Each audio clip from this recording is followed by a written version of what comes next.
Good morning. So I have a big announcement.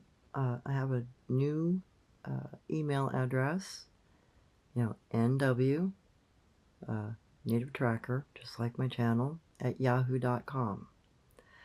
So if you're interested in sharing a story or asking a question or wanting some clarification on one of my videos or shorts, by all means, feel free to, shoot me an email.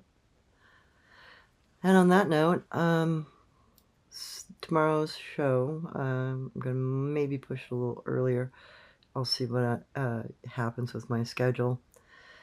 I'm going to do the topic of Uncle Ong and his reincarnation dream, the dream that brought him here to the West Coast. And I kind of want to just do a little touch on the fear factor thing. I've interviewed a lot of people over the years, and it's an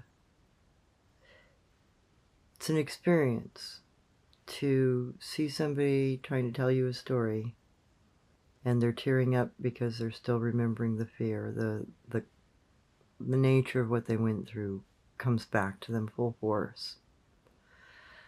So I think a lot of that is due to the fact that your culture, American culture, has no education for cryptids. I mean, part of our native lore, our traditional stories was about cryptids because we lived with them. I think that has a big thing to do with how people are able to either digest what they're seeing or they can't.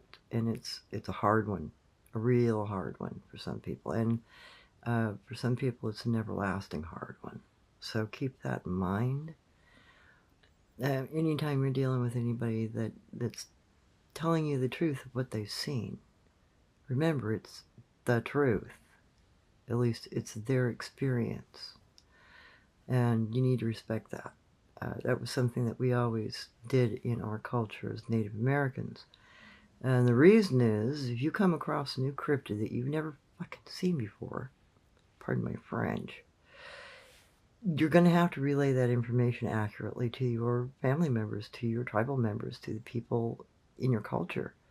That way they have an understanding of what that thing is and whether or not they can do anything about it.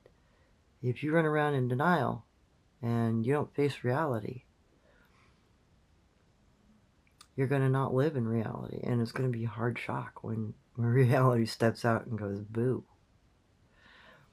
And for me, I think the reason why I'm so forward with them and I don't really have a lot of fear of them is because I had a cool down stage with Jen Jen. Yeah, she scared me half to death, but I also got a chance to get to know her. That's something that most people who have a sighting don't ever have a chance of. So, in the several years that I got to interact with her, I knew, she was never going to hurt me. She'd defend me. She'd protect me. She'd never hurt me. And I know that's something that people who have sightings don't have. They don't have the ability to interact with the thing that they just saw. They have to deal with the raw experience that they have. That's something to consider. Maybe do some of your own research. Look into your local myths. Look into the native cultural myths of your area. Give yourself some idea about what they knew about. It might give you a clue as to what's in your research areas also.